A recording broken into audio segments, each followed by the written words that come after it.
En este video lo que voy a tratar de hacer es... No me voy a meter mucho en describir qué tanto hice en Londres durante ese 6 de octubre que tuve libre, donde este chico Ian me dio dinero para conocer. Solo puedo decir que, pues, yo me sentí como una niña consentida, digna hija de mi Padre Dios, que no tiene fronteras, que todas las cosas son suyas, ¿no? Que es una concepción, una mentalidad que en teoría todos deberíamos ya haber alcanzado si nos creyéramos realmente hijos de Dios y si creyéramos en esa predicación de Jesucristo, ¿no? Sin embargo, en mi ese entender la profundidad del Evangelio y tener esa concientización de a qué se refiere Dios con eso de que somos hijos de Dios, en esa apertura de corazón, de mente, de conciencia, ¿no? De cero miedos. Disfruté mucho la estancia en Londres. Me sentí libre. Cosas que puedo señalar es... Tuve en primer lugar que la oportunidad de llegar a como les digo, yo conocía Londres por fotos y quería llegar a las principales puntos que yo conocía por los libros, ¿no? La primera parte fue Piccadilly Circus, la segunda parte fue el Big Ben, y después también pasé al Palacio de Buckingham, ¿no? Fueron los tres lugares. Obviamente mi recorrido fue tranquilo, disfrutando, ¿no? Recuerdo también que creo que por ahí estaba una abadía que se conoce como la abadía de Santiago, de St. James. También entré allí con esa conciencia de que no hay religión, de que todos somos hermanos. Entré y recuerdo que tuve compasión, tuve empatía con las personas que estaban ahí. En teoría no somos de la misma religión, pero en conciencia, en esa concepción que yo tenía de las religiones, que todos, el fin de todas es hacernos unidos, vernos como hermanos. Recuerdo que yo entré sin esa conciencia de pecado que nos meten. Y yo estaba ahí observando a las personas y vi cómo iban y pegaban una oración en un muro, ¿no? Que estaba allí, cada quien según su necesidad. Yo recuerdo que en ese momento yo también hice mi oración a Dios y le dije, bueno, la oración que siempre he estado delante de Dios, la que puedo decir, que es la única que no me ha cumplido al día de hoy, ¿no? Pero bueno, entonces yo hice oración ahí, yo me sentía parte de todo, familia con todos, no tuve ningún miedo. Después, en el Palacio de Buckingham también recuerdo haber estado tan tranquila y tan libre que tuve la oportunidad de hablar con unos chicos franceses que iban de turistas en Londres y se les hizo sorprendente que estando en Londres alguien les hablara en su idioma, ¿no? Entonces, la idea a grandes rasgos aquí, lo que trato de decir es que yo me sentía todavía en un estado de conciencia, de paz, de tranquilidad, de esperanza, de fe en las cosas que Dios ha prometido para los seres humanos. Y yo en esos días lo que realmente estaba haciendo era viviendo en el cielo a pesar de estar en este planeta, ¿no? Porque no es una cuestión de hacerlo físicamente, sino más bien es un estado mental. Y yo estaba viviendo en ese. Recuerdo también que cuando estuve para tomar el vuelo de Londres a México, pasé a tomar algo a la cafetería. Es importante mencionar esta parte también. Después de que yo acabé de viajar por todo Londres, de ir a los lugares donde yo quise conocer en Londres, llegué a la casa muy noche ya. O sea, yo no consideré que allá se oscureciera tan temprano. Ya iban a ser las 6, ya estaba oscuro. Entonces ya para regresar, yo llegué a la estación de Brixton, de regreso a la casa, ya estaba oscuro y me costó un poquito de trabajo ubicarme para regresar porque estaba oscuro y se veía diferente.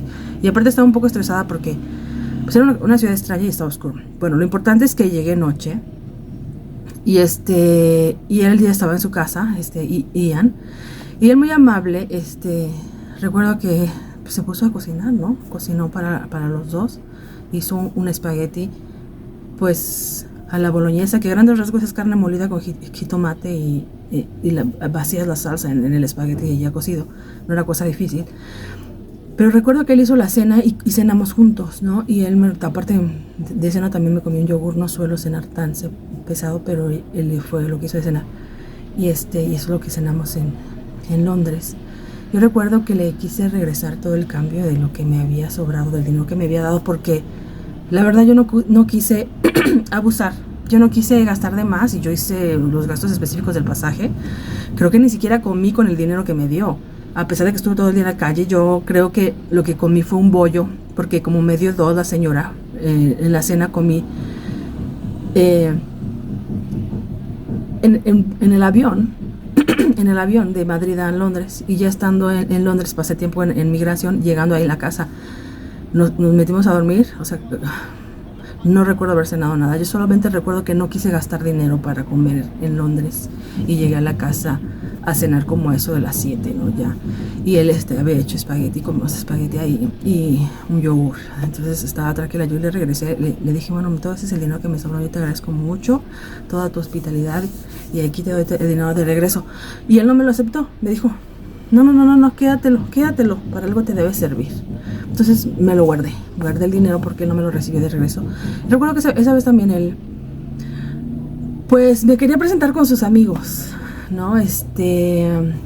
Sus compañeros, entonces él había quedado de verse con unos compañeros en un bar y me dijo, ¿quieres venir? Y yo, pues se me hizo un poco descortés, que después de todo lo que había hecho por mí, yo, si me estaba invitando, le dijera que no, entonces fui con él al bar donde se iba a reunir con sus amigos y pues obviamente yo, como hermana de la luz del mundo, me sentí incómoda ahí y de por sí no estoy acostumbrada a esos ambientes, ¿no? Era un bar en Brixton con gente joven que no es religiosa, entonces obviamente yo crecí como gentil, ¿no? Y a mí me gustaba bailar, entonces para mí sí era curiosidad saber cómo eran, ¿no? Cómo eran ellos, cómo se comportaban.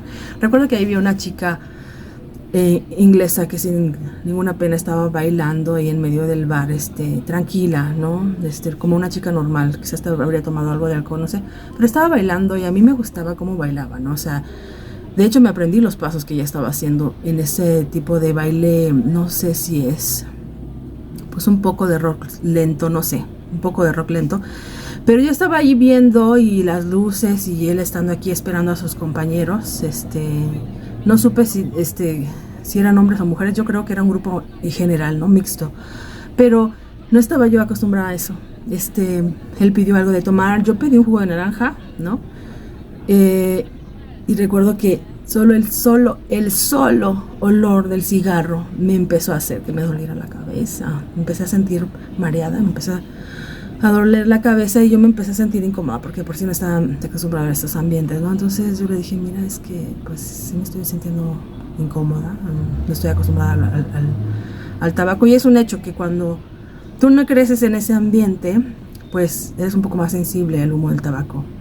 Yo recuerdo también que en la universidad tenía un maestro que fumaba muchísimo y yo tiro por viaje tenía que estarme saliendo del salón porque el olor del humo me mareaba y me hacía doler la cabeza. Entonces en esa ocasión también fue así y él, muy amable, fue muy considerado conmigo y como yo me sentí así, pues él dijo, vámonos, y nos fuimos. A mí me dio pena porque ni yo me acabé todo el jugo, ni él se acabó su bebida, ¿no? Entonces digo, no te preocupes, vámonos, como tú sientas mejor. Entonces nos regresamos y yo mencioné esta parte por dos temas. Por el tema de la libertad de conciencia, de no sentirte que estás cometiendo un pecado por ir a un bar.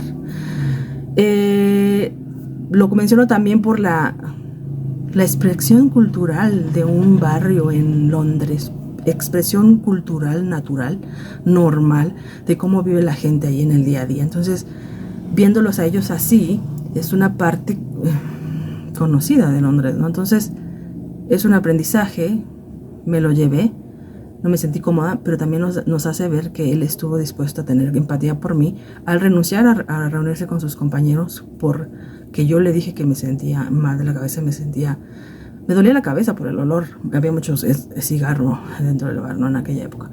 Bueno, entonces nos salimos, eso fue muy amable de su parte. Y al otro día lo último que quiero decir, de cuando él me llevó todavía a tomar mi vuelo al aeropuerto, platicamos platicamos de más cosas.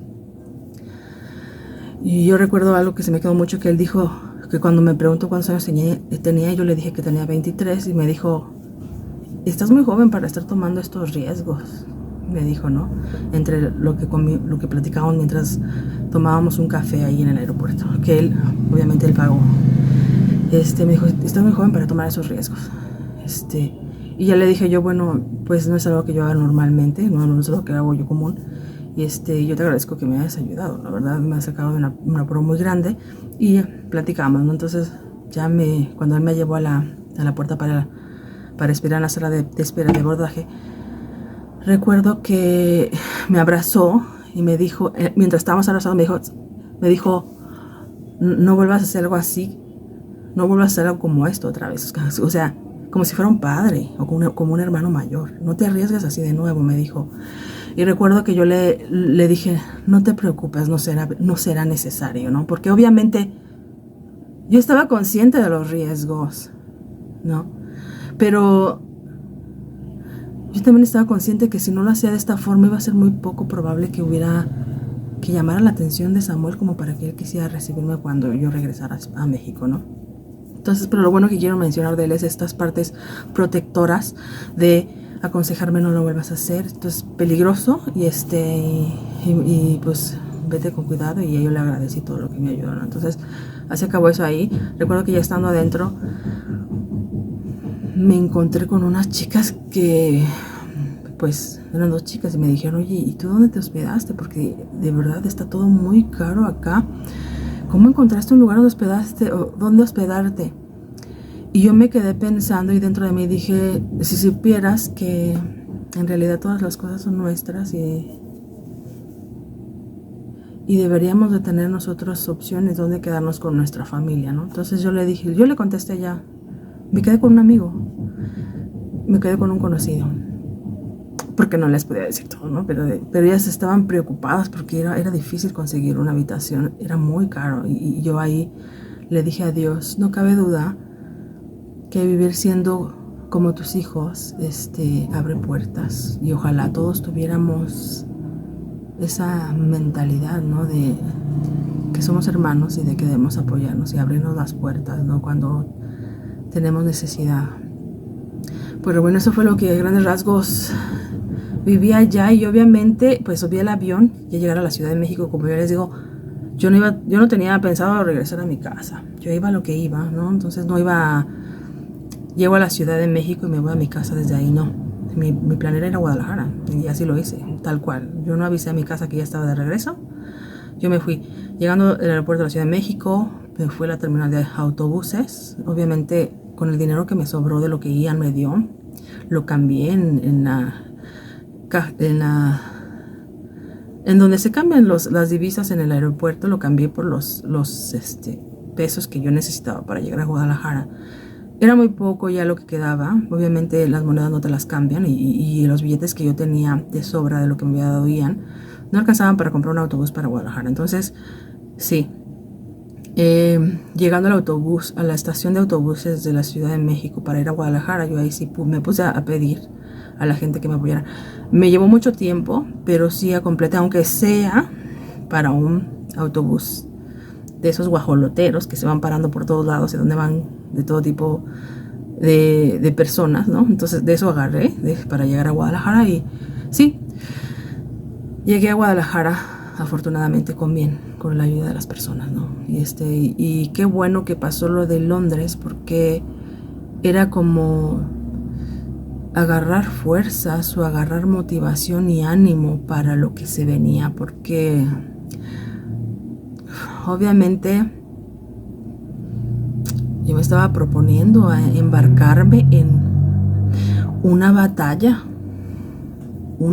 ideológica, era lo que me esperaba en México, porque en la guerra la gente pelea físicamente, pero en las batallas ideológicas son una lucha de ideas que son muy difíciles.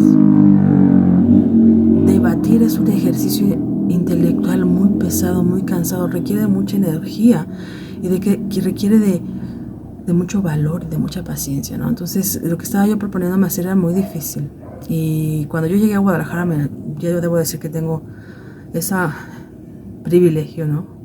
De que mi familia, la familia Meléndez y Arroyo, tienen una casa allá. Entonces afortunadamente yo llegué a Guadalajara y ya tenía ahí donde llegar. Llegué con una tía que vive allá, que tiene una casa ahí en Samaria, en la calle de Samaria, muy cerca del templo.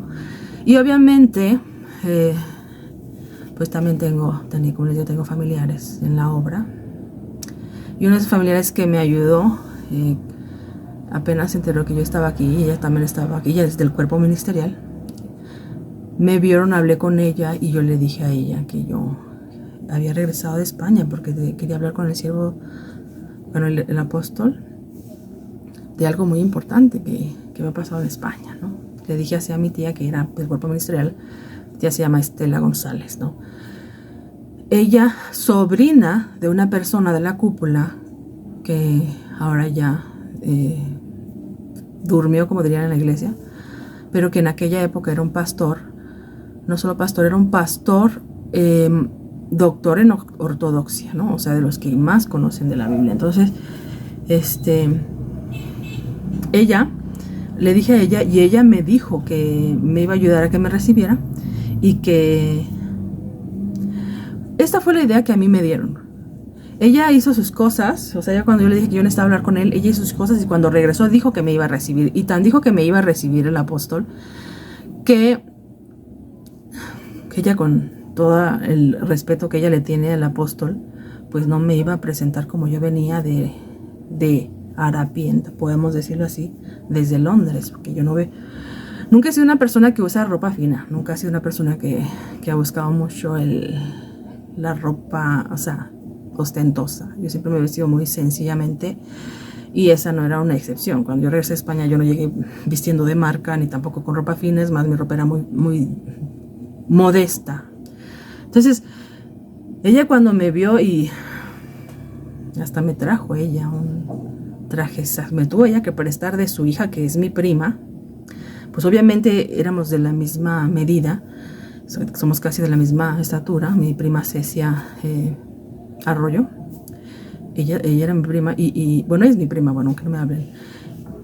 De ella era el traje sastre bonito, azul rey, que ella me trajo para que yo me vistiera, para que al otro día el apóstol me recibiera, ¿no? Porque le iba a dar pena que yo me presentara delante de él con esa ropa. Yo dentro de mí dije, bueno, no creo que el apóstol me menosprecie por mi ropa normal, pero pues yo dije, me prestan el traje, pues yo me lo pongo, no pasa nada.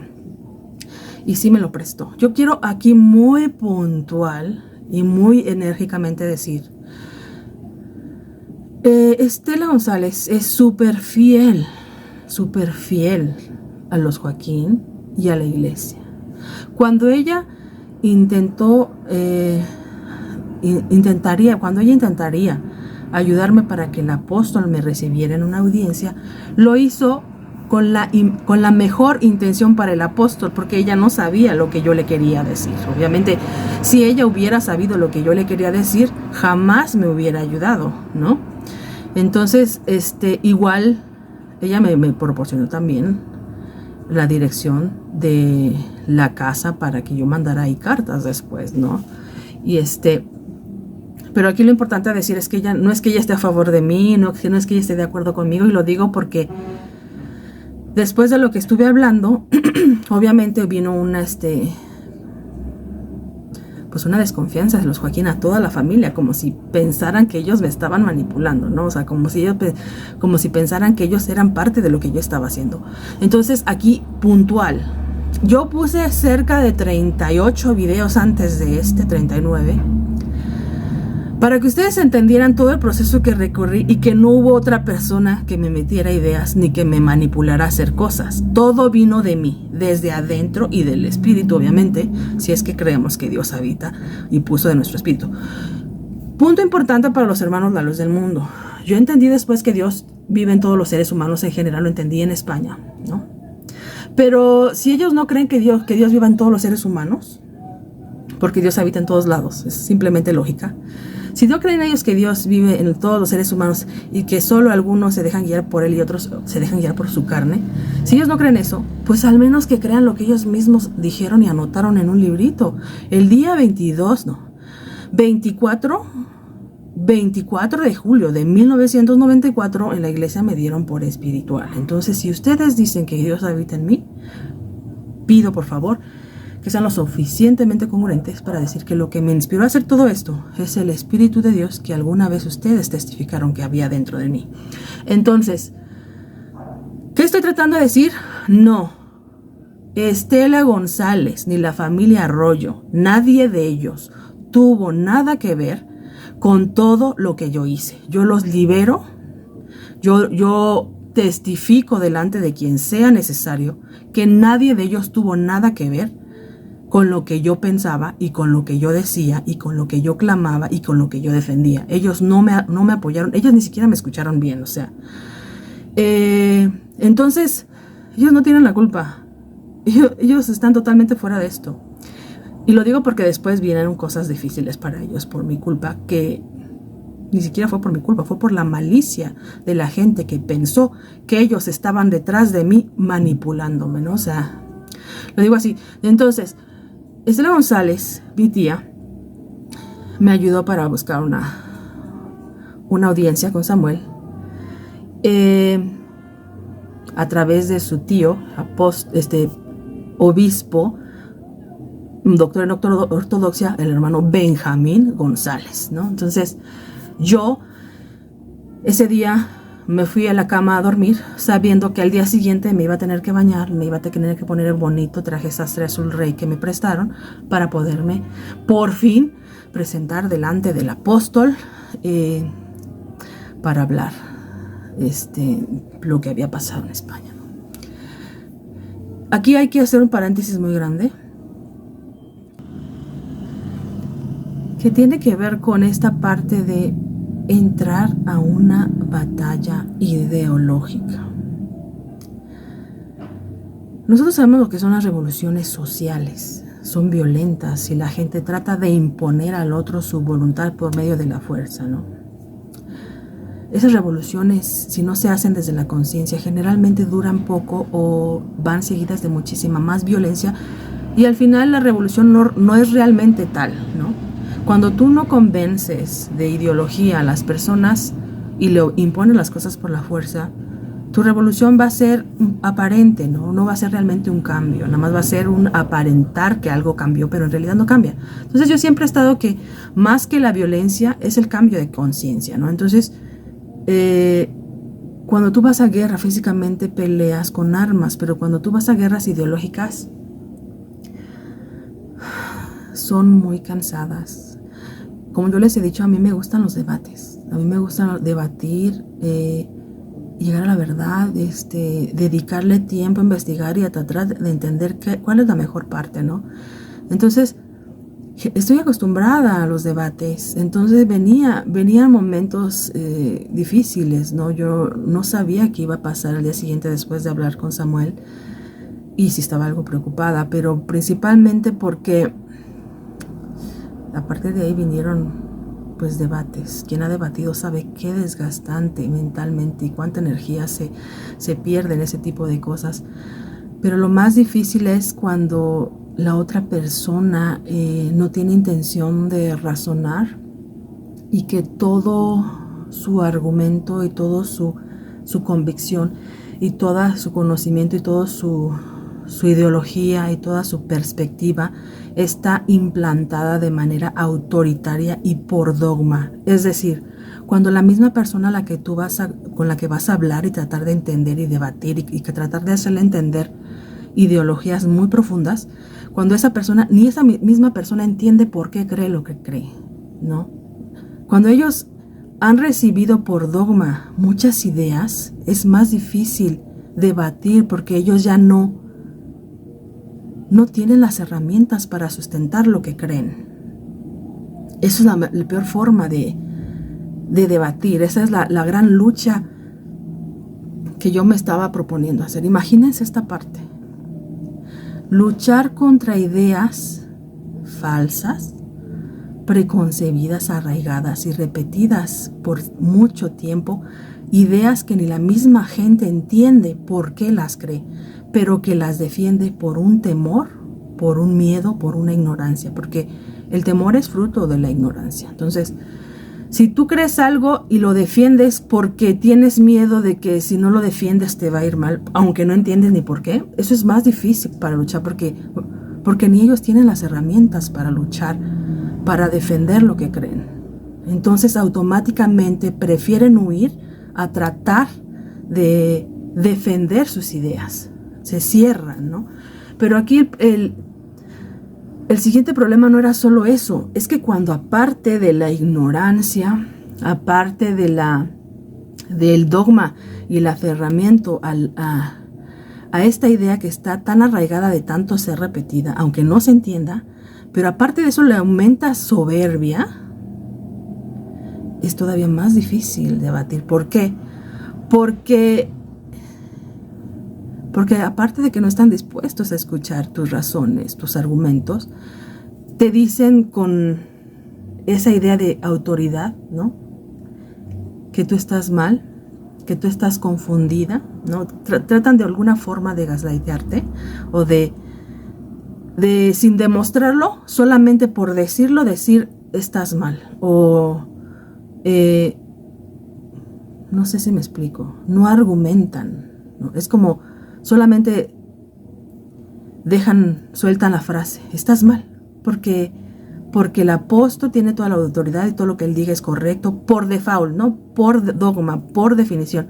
Independientemente que esté diciendo que él tiene derecho a muchas mujeres o que él es un ángel que puede estar con hombres o con mujeres, independientemente, aunque no haga ningún sentido, porque el hecho de ser quien es un dogma y no necesitan ni entender ni necesitan argumentar al respecto. Entonces esa era la lucha hacia la que yo me iba a enfrentar. Pero primero que nada, o sea, por fin, al día siguiente iba a hablar con el apóstol, ¿no?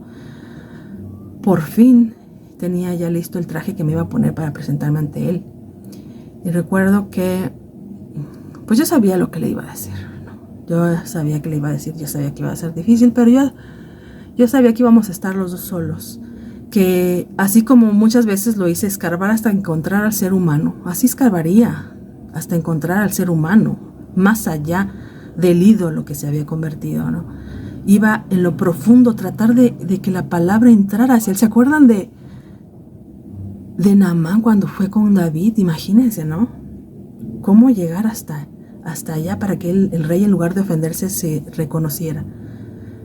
De verdad, así de difícil era para mí. ¿Cómo le voy a hablar? ¿Qué le voy a decir antes de que siquiera se ofenda y me mande lejos? ¿Cómo voy a llegar a hablarle, no? Yo ya estaba pensando eso. Entonces, en este último video, antes de empezar a ver qué fue lo que pasó cuando pedí audiencia, solamente quiero contarles un sueño que esa misma noche, un día antes de saber que me iba a recibir el apóstol, yo soñé.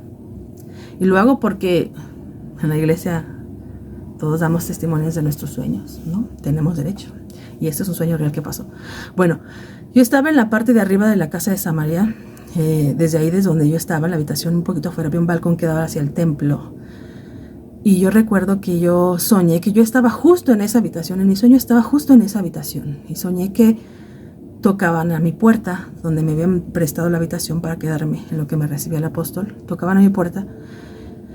Y cuando yo abrí la puerta, vi al profeta Samuel. Pero ni siquiera sé si era el profeta Samuel o era el profeta Elías. ¿Se acuerdan de aquella ocasión que unos jóvenes se burlaban de él? Cómo él estaba vestido. Yo recuerdo que en el sueño, yo sabía que era Samuel, pero él estaba vestido como Elías. Tenía una túnica café larga y tenía un bordón amarrado en la cintura. Esa persona en esa habitación tocando la puerta, yo le abro y veo una persona de esos tiempos enfrente de mí. Pero eso no fue lo difícil. Lo difícil fue que esta persona, de la nada, me agarraba el cuello y me apretaba como si me quisiera asfixiar. Fue una pesadilla.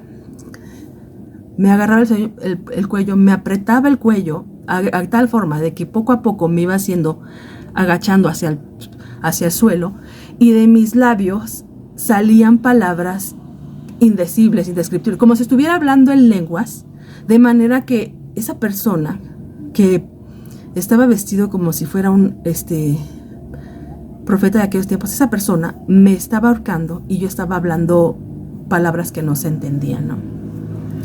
Hasta el grado que me llevó al suelo ahorcándome, ¿no? Y yo hablando como cosas que no se entendían, como en lenguas, pero yo estaba hablando en lenguas, las cosas que él no me entendía, y yo trataba de hacer que me entendiera. Yo tenía miedo, yo no entendía por qué me estaba asfixiando, por qué me estaba tratando. Yo sentía que me trataba de matar, me llevó hasta el suelo ahorcándome y yo trataba de hablarle, pero la persona no me entendía. Y obviamente fue una pesadilla y yo me desperté, ¿no? Ese fue el sueño antes de que al día siguiente me recibieran, se iba a dar por fin, se iba a llevar a cabo por fin la entrevista con Samuel, ¿no? Entonces, eso lo vamos a platicar en el siguiente video, pero quiero que se queden con este sueño. Yo no les voy a decir la interpretación, cada quien, ¿no? Una cosa importante de creer que Dios habita en los seres humanos es creer que cada persona tiene criterio, ¿no? Nosotros debemos hablar las cosas con verdad, y dentro de cada persona existe el criterio y el conocimiento para discernir qué cosas vienen de Dios y qué cosas no vienen de Dios, qué cosas son para bien y qué cosas son para mal, qué cosas redundan en un bien y qué cosas redundan en un mal. Entonces, es algo diferente a lo que hemos aprendido en la iglesia, porque en la iglesia nos enseñaron a que nosotros no tenemos que tratar de entender nada, que ellos lo van a entender por nosotros y nosotros lo tenemos que aceptar tal y como ellos nos lo digan. Y yo no creo en eso. Yo creo que tu hermano, tu hermana, tienes espíritu de Dios, tienes entendimiento como Dios te dotó. Y no te digo, créeme a mí lo que yo diga. Yo te digo, yo te estoy dando mi testimonio y tú vas a decidir qué creer con la ayuda de Dios. Entonces, ese es el sueño que yo tuve. ¿Qué interpretación? Simplemente quizás yo estaba preocupada de que Samuel no entendiera lo que yo trataba de hacer o lo que yo le estaba diciendo. No lo sé. Pero eso fue lo que yo soñé. Que él me intentaba matar, asesinar, y que mis palabras no le llegaban, ¿no? Que yo era incapaz de hacer que él entendiera lo que yo decía. Eso fue lo que mi sueño dijo. Entonces, en el próximo video vamos a platicar con detalle qué más fue lo que pasó.